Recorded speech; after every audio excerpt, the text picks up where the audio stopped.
Hello दोस्तों, welcome to arts वाला। स्वागत है आप सभी का आज के इस नए वीडियो में।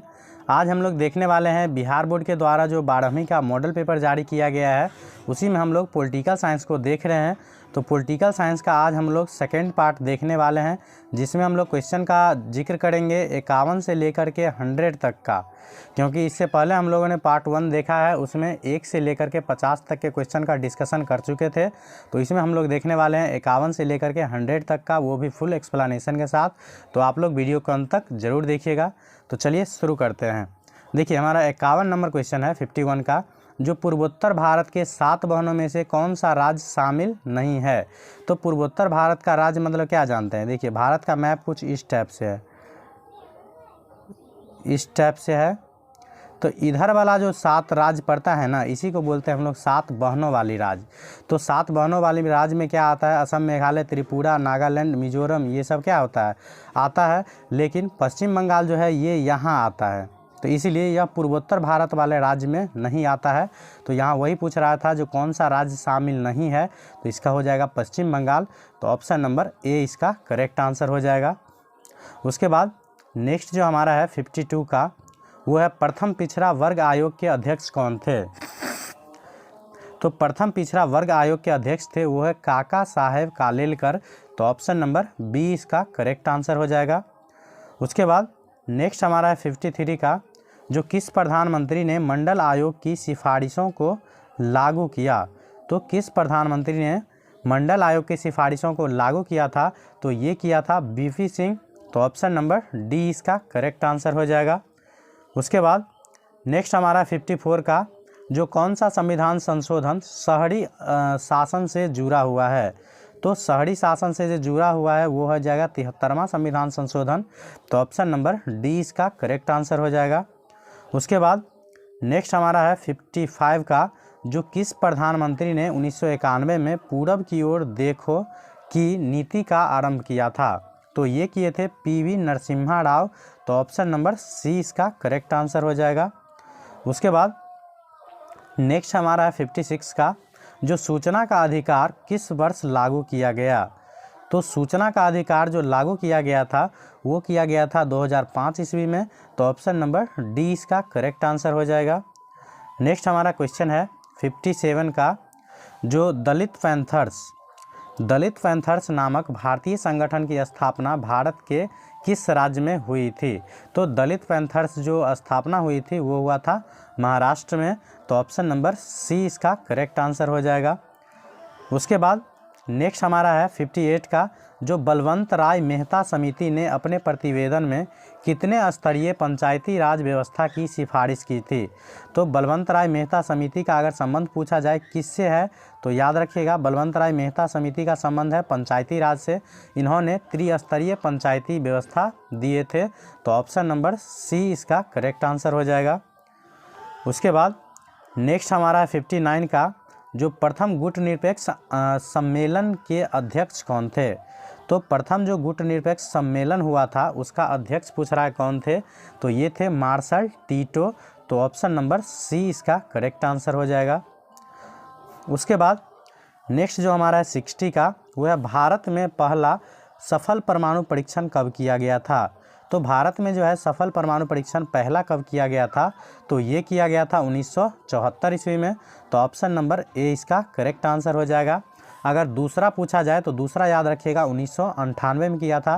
पहला वाला भी किया था पोखरण राजस्थान में, और दूसरा वाला भी वहीं था पोखरण राजस्थान में। तो इसे भी आप लोग ज़रूर याद रखिएगा। उसके बाद नेक्स्ट जो हमारा क्वेश्चन है 61 का, वो है मैकमोहन रेखा कहाँ स्थित है। तो मैकमोहन रेखा जो है भारत और चीन के बीच अंतर्राष्ट्रीय सीमा रेखा का नाम है, जो कहाँ पड़ता है, तो ये पड़ता है अरुणाचल प्रदेश राज्य में। तो ऑप्शन नंबर सी इसका करेक्ट आंसर हो जाएगा। उसके बाद नेक्स्ट हमारा क्वेश्चन है 62 का, ये है निम्नलिखित में से कौन सा देश सार्क का सदस्य नहीं है। तो सार्क का सदस्य कौन सा है, तो भारत के जितने भी पड़ोसी देश है, जैसे भारत, पाकिस्तान, अफगानिस्तान, भूटान, नेपाल, ये सभी क्या है, तो सार्क का सदस्य है। तो इसमें म्यांमार जो है सार्क का सदस्य नहीं है। तो ऑप्शन नंबर डी इसका करेक्ट आंसर हो जाएगा, क्योंकि यहाँ पूछ रहा था सार्क का सदस्य देश नहीं है, तो म्यांमार नहीं है, याद रखिएगा। उसके बाद नेक्स्ट जो हमारा है 63 का, वह सार्क का प्रथम सम्मेलन किस देश में हुआ था?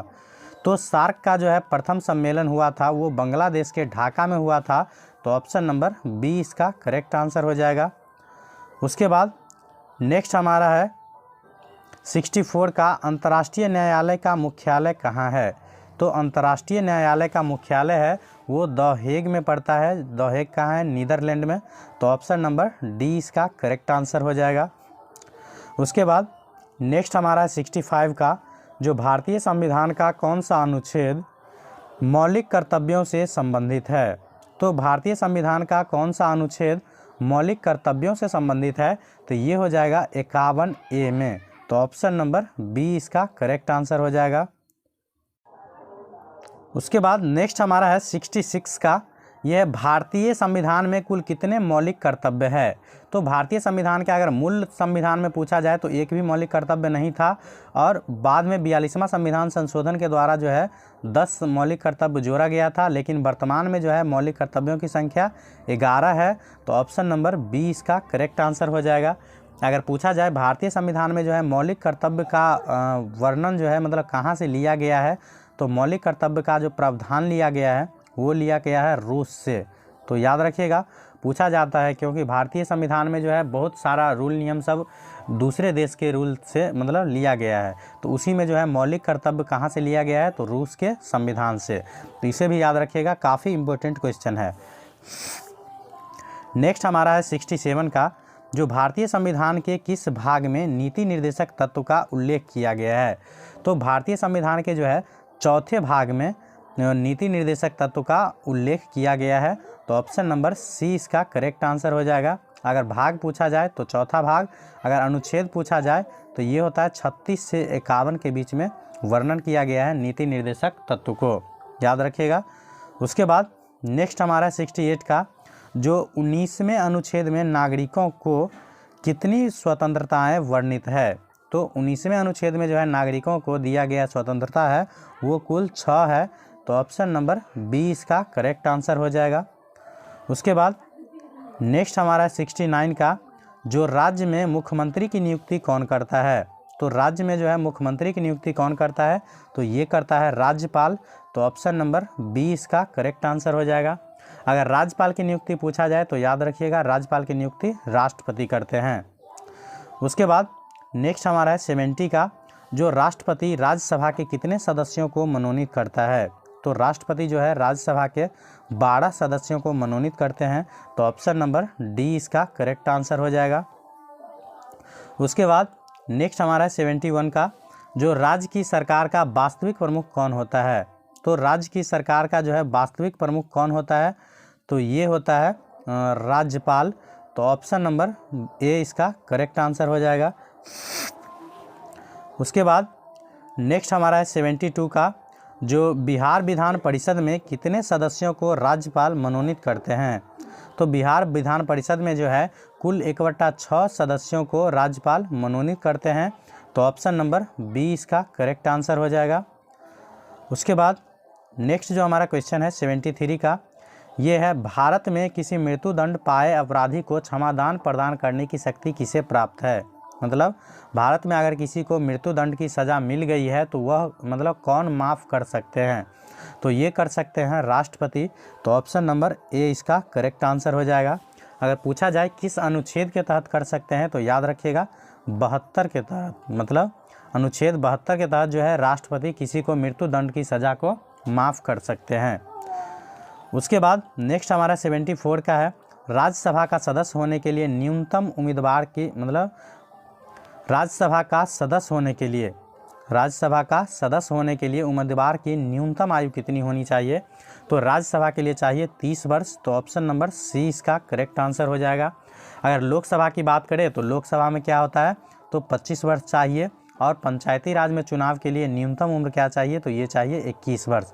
तो इसे भी आप लोग ज़रूर याद रखिएगा क्योंकि अभी राज्यसभा के पूछ दिया है, हो सकता है नेक्स्ट टाइम में आपको लोकसभा पूछ दे या पंचायती राज पूछ दे, तो इस टाइप से इसे ज़रूर याद रखिएगा, काफ़ी इंपॉर्टेंट क्वेश्चन सब है। उसके बाद नेक्स्ट हमारा है 75 का, जो लोकसभा का विघटन कौन करता है? तो लोकसभा का विघटन जो है वो मंत्रिपरिषद के सलाह पर राष्ट्रपति करते हैं। तो ऑप्शन नंबर बी इसका करेक्ट आंसर हो जाएगा। उसके बाद नेक्स्ट हमारा है 76 का, जो भारतीय संविधान के किस अनुच्छेद में राष्ट्रपति अध्यादेश जारी कर सकता है। तो भारतीय संविधान के जो है अनुच्छेद 123 के तहत राष्ट्रपति अध्यादेश जारी कर सकते हैं। तो ऑप्शन नंबर बी इसका करेक्ट आंसर हो जाएगा। उसके बाद नेक्स्ट जो हमारा है 77 का, वो बोल रहा है लोकसभा के सदस्य कितने वर्ष के लिए निर्वाचित होते हैं। तो लोकसभा के सदस्य जो है निर्वाचित होते हैं वह 5 वर्ष के लिए होते हैं। तो ऑप्शन नंबर बी इसका करेक्ट आंसर हो जाएगा। अगर राज्यसभा के सदस्य पूछा जाए कितने वर्ष के लिए निर्वाचित होते हैं, तो राज्यसभा के सदस्य 6 वर्ष के लिए निर्वाचित होते हैं। तो याद रखना है, लोकसभा 5 वर्ष के लिए और राज्यसभा के लिए 6 वर्ष। और सिर्फ राज्यसभा लिखा जाए तो राज्यसभा अस्थाई सदस्य है, तो राज्यसभा का कोई क्या है फिक्स टाइम नहीं है। राज्यसभा के सदस्य का कार्यकाल है 6 वर्ष का। तो ये ध्यानपूर्वक देखिएगा क्वेश्चन में आप लोग। उसके बाद नेक्स्ट हमारा है 78 का, जो लोकसभा के प्रथम अध्यक्ष कौन थे। तो लोकसभा के जो प्रथम अध्यक्ष थे वो थे जीवी मावलंकर। तो ऑप्शन नंबर बी इसका करेक्ट आंसर हो जाएगा। जीवी मावलंकर का पूरा नाम है गणेश वासुदेव मावलंकर। क्या याद रखना है, गणेश वासुदेव मावलंकर। उसके बाद नेक्स्ट हमारा है 79 का, ये बोला जा रहा है जो भारत के चुनाव आयोग को किस सूची में रखा गया है। तो भारत के चुनाव आयोग को रखा गया है, ये हमारे अनुसार से संघ सूची में हो जाएगा। तो ऑप्शन नंबर ए इसका करेक्ट आंसर हो जाएगा। अगर इससे रिलेटेड कोई डाउट हो तो आप लोग कमेंट बॉक्स में ज़रूर बताइए कीजिए। उसके बाद नेक्स्ट हमारा है 80 का, जो भारतीय संविधान के प्रस्तावना में कितने प्रकार का न्याय का वर्णन है। तो भारतीय संविधान के प्रस्तावना में जो है 3 प्रकार के न्याय का व्यवस्था है, सामाजिक, आर्थिक और राजनीतिक न्याय। प्रस्तावना में आप लोग पढ़ते होइएगा। तो ऑप्शन नंबर बी इसका करेक्ट आंसर हो जाएगा। उसके बाद नेक्स्ट जो हमारा है 81 का, वह भारत के राष्ट्रपति पर महाभियोग लगाने का अधिकार किसे है। तो भारत के राष्ट्रपति पर महाभियोग कौन लगा सकते हैं, तो ये लगाता है संसद के द्वारा। तो ऑप्शन नंबर सी इसका करेक्ट आंसर हो जाएगा। अगर पूछा जाए भारत के राष्ट्रपति पर महाभियोग जो लगाते हैं वो किस अनुच्छेद के तहत लगता है, तो याद रखना है अनुच्छेद 61 के तहत राष्ट्रपति पर महाभियोग लगाया जाता है। उसके बाद नेक्स्ट हमारा है 82 का, संयुक्त राष्ट्र संघ की स्थापना कब हुई। तो संयुक्त राष्ट्र संघ की स्थापना जो हुआ था वो हुआ था 24 अक्टूबर 1945 ईस्वी को। तो ऑप्शन नंबर बी इसका करेक्ट आंसर हो जाएगा। याद रखिएगा, संयुक्त राष्ट्र संघ का स्थापना जो हुआ था ये 24 अक्टूबर 1945 ईस्वी को हुआ था। इसलिए प्रत्येक वर्ष 24 अक्टूबर को क्या मनाया जाता है, तो संयुक्त राष्ट्र दिवस के रूप में मनाते हैं हम लोग। पीछे भी आप लोग ज़रूर याद रखिएगा। उसके बाद नेक्स्ट जो हमारा है 83 का, वो है संयुक्त राष्ट्र संघ के कितने अंग है। तो संयुक्त राष्ट्र संघ के जो है 6 अंग है। तो संयुक्त राष्ट्र संघ के कितने अंग है, 6 अंग है। पहला जैसे होता है महासभा, महासभा के बाद होता है सामाजिक और मतलब आर्थिक और सामाजिक परिषद, उसके बाद होता है न्यासी परिषद, फिर होता है सचिवालय, फिर होता है मतलब अंतर्राष्ट्रीय न्यायालय। इस प्रकार से 6 अंग होते हैं संयुक्त राष्ट्र संघ के। तो याद रखिएगा आप लोग। उसके बाद नेक्स्ट हमारा है 84 का, जो निम्नलिखित में से कौन सुरक्षा परिषद का अस्थायी सदस्य नहीं है। तो पहला बात याद रखना है, जो संयुक्त राष्ट्र संघ के सुरक्षा परिषद में कुल 5 अस्थायी सदस्य होता है, जिसका नाम है अमेरिका, ब्रिटेन, रूस, फ्रांस और चीन। क्या याद रखना है, अमेरिका, ब्रिटेन, रूस, फ्रांस और चीन, ये 5 क्या है, तो अस्थायी सदस्य है संयुक्त राष्ट्र संघ के सुरक्षा परिषद में। तो यहाँ पूछ रहा है जो कौन सा अस्थायी सदस्य नहीं है, तो देखिए फ्रांस है, चीन है, ब्रिटेन है, तो यहाँ कौन नहीं है, तो ये जर्मनी नहीं है। तो ऑप्शन नंबर सी इसका करेक्ट आंसर हो जाएगा। उसके बाद नेक्स्ट हमारा है 85 का, जो सुरक्षा परिषद के अस्थायी सदस्यों की संख्या कितनी होती है। तो इसमें क्या याद रखना है, जो सुरक्षा परिषद के कुल सदस्यों की संख्या कितनी होती है, तो कुल सदस्यों की संख्या होती है 15, जिसमें से 5 क्या होता है, तो अस्थायी होता है जिसका नाम मैंने ऊपर बताया है, और 10 क्या होता है, अस्थायी होता है, जो क्या होता है प्रत्येक 2 वर्ष के लिए चुना जाता है। तो याद रखिएगा सुरक्षा परिषद में जो है अस्थायी सदस्यों की संख्या कितनी हो, तो ये 2 मतलब सुरक्षा परिषद के अस्थायी सदस्यों की संख्या कितनी होती है, तो ये होता है 2। तो ऑप्शन नंबर बी इसका करेक्ट आंसर हो जाएगा। याद रखिएगा। इसमें से मतलब 1/3 प्रत्येक 2 वर्ष के लिए बाद क्या होता है, रिटायर हो जाता है। उसके बाद नेक्स्ट हमारा क्वेश्चन है 86 का। बोला जा रहा है संयुक्त राष्ट्र संघ का मुख्यालय कहाँ है। तो संयुक्त राष्ट्र संघ का मुख्यालय जो है वो न्यूयॉर्क में है। तो ऑप्शन नंबर बी इसका करेक्ट आंसर हो जाएगा। उसके बाद नेक्स्ट हमारा है 87 का, जो विश्व स्वास्थ्य संगठन का मुख्यालय कहाँ है। विश्व स्वास्थ्य संगठन मतलब WTO, वर्ल्ड ट्रेड ऑर्गेनाइजेशन, इसका मुख्यालय कहाँ, सॉरी विश्व स्वास्थ्य संगठन है, WTO नहीं है, WHO बोल सकते हैं। क्या है, WHO वर्ल्ड हेल्थ ऑर्गेनाइजेशन मतलब विश्व स्वास्थ्य संगठन, इसका मुख्यालय कहाँ है। तो ये है जिनेवा। तो ऑप्शन नंबर बी इसका करेक्ट आंसर हो जाएगा। उसके बाद नेक्स्ट हमारा है 88 का। बोला जा रहा है जो गुट निरपेक्ष आंदोलन का पहला सम्मेलन कब हुआ था। तो गुट निरपेक्ष आंदोलन का पहला सम्मेलन जो हुआ था वो 1961 ईस्वी में। तो ऑप्शन नंबर सी इसका करेक्ट आंसर हो जाएगा। उसके बाद नेक्स्ट हमारा है 89 का, जो किस शहर में गुट निरपेक्ष आंदोलन का पहला सम्मेलन हुआ था। तो पहला सम्मेलन जो हुआ था वो हुआ था बेलग्रेड में। तो ऑप्शन नंबर ए इसका करेक्ट आंसर हो जाएगा। उसके बाद नेक्स्ट हमारा है 90 का, जो गुट निरपेक्ष आंदोलन का 19वां सम्मेलन जो 2024 में हुआ है वो पूछ रहा है किस देश में होने जा रहा है। तो सोच सकते हैं ये करंट अफेयर्स भी पूछ दिया है आप लोगों को एग्जाम में, पता नहीं क्यों पूछ रहे हैं। तो याद रखिएगा ये जो 2024 में होने जा रहा है ये युगांडा में होगा। तो ऑप्शन नंबर डी इसका करेक्ट आंसर हो जाएगा। उसके बाद नेक्स्ट हमारा है सार्क मतलब दक्षेस में कितने सदस्य है। तो सार्क में कितने सदस्य है। तो याद रखिएगा सार्क में पहले 7 सदस्य थे और 8वां सदस्य अफगानिस्तान जुड़ गया है। तो अभी जो वर्तमान में सार्क में सदस्य देशों की संख्या है वो 8 हो जाएगा।